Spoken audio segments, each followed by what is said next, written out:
भाई हैं, आपके द्वारा 500 रुपया से सम्मान किया गया। चरणों में प्रणाम तमाम साथियों को कौशल आशीर्वाद में शांति से दुर्ग करना। इस शिल्पी महातारी हमसे छोड़ी पवना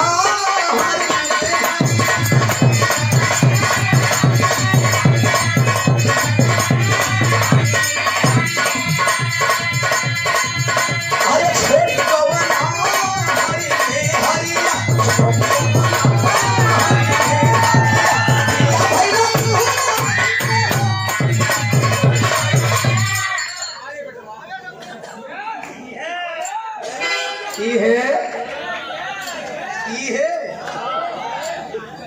अच्छा ब्रेक डांस हमें डांस ना करे आवत, हमें ब्रेक मारे आवत, हम ब्रेक मारी ला तगड़ा। एक लाइन और मेहरा रुका अरे पवनी सवतिया मरला बामुतिया पवनी सवतिया मरला बामुतिया अपना गुजरिया के गईले तू भूल सुनी सुनी कैसे करिया सुनी सुनी कैसे करिया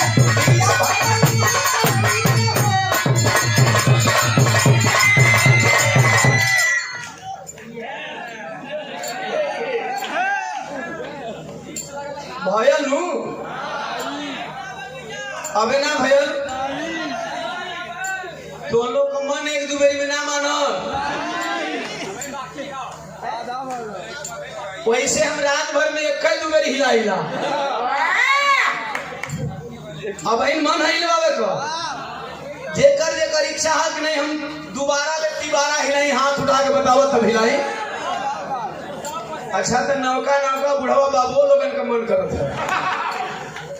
चलिए हमने कहा शिल्पी के सवाल का जवाब हमारा अरे दूरिया बना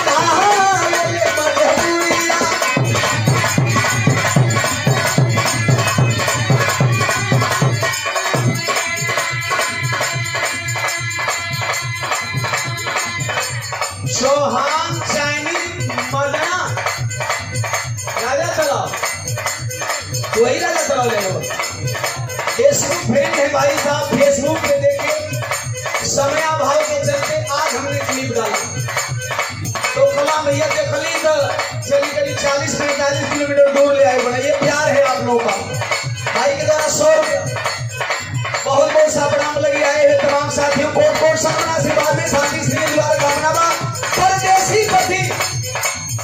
एक बात मैं बता देना चाहता हूं, इस गीत को लिखने का सारांश क्या है। बंद कला अभी बंद कला अभी बंद कला बाद में बजाई लिया, रिकॉर्ड कर दो बाद में बजाई लिया, घरे जाके मेहरारू को सुनेगा भौजी दाई वाली नहीं खजे देखा तो देवर गावत रहा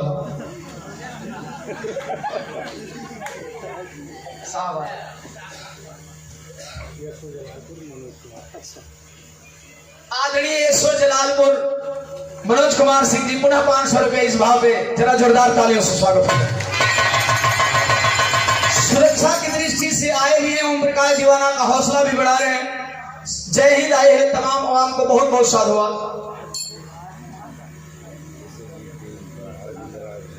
थोड़ा अरविंद भैया थोड़ा सा जोर से बोल दीजिए। अरविंद राजभर यशोजी टीम अरविंद राजभर भैया दोबारा 500 रुपया देकर के महोदय सम्मान के चरणों में प्रणाम तमाम साथी को कोट कोट शरण।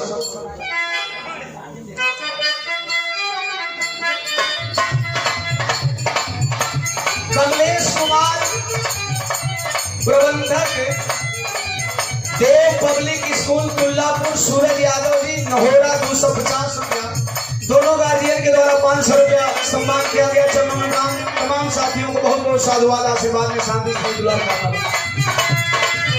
अभी साहब जलालपुर में पोस्टेड है, साहब का फाइनली मैं दावे के साथ कह सकता हूँ कि पैतृक गांव कहीं और होगा। पर सब घरे रही, साहब ड्यूटी निभाई है। हमारे बहुत सारे ग्रामीण भाई प्रदेश चले जाते हैं, कोई 2 महीना पे आता है, कोई 6 महीना पे आता है, कोई साल भर पे आता है। विदेश जाने वाले भाई 2.5 जाते हैं। एक परदेसी का दर्द इस गीत में मैंने गाया, सबके घर का दर्द है। इसमें मजाक और मौज मस्ती नहीं है। मौज मस्ती के लिए थोड़ा गा रहे, मनोरंजन बात है, लेकिन इस गीत के भाव को समझेंगे। पति कह रहा है मेरी मजबूरी क्या है, मैं क्यों बाहर हूं। अरे दुनिया बना ले मजबूरियां,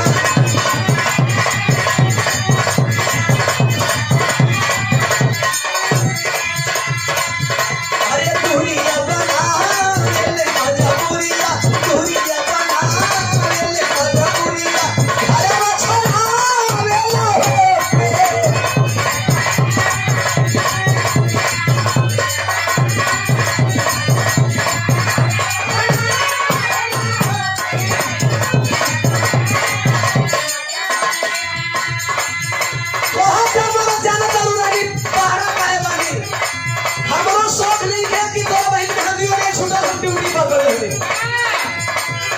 करीला उपैया घाटे ना रुपैया,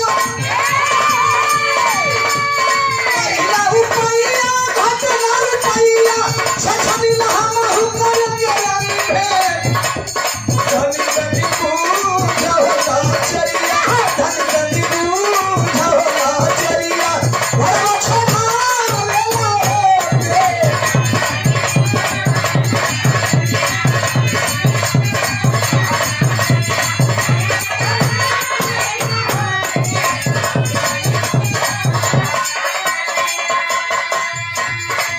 अच्छा मेहरारू बड़ा वियोग में भी यही कुल करे के रहता कौना काहे करोगा। कहत हिया यदि बहरा से भरे नहीं अइबो बलम, सच कहत बानी जिंदा न पैबो बलम।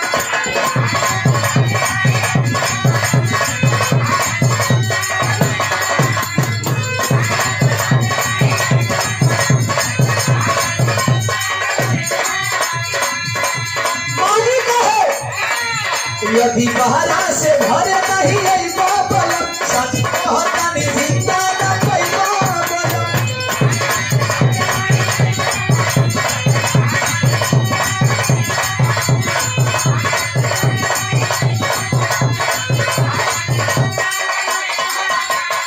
यदि नहीं अइबो पाछा पाछा पैबो,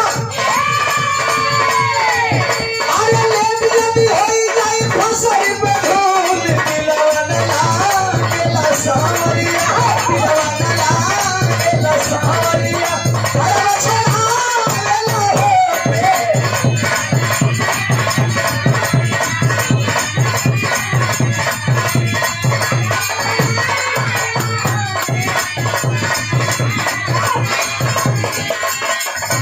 अच्छा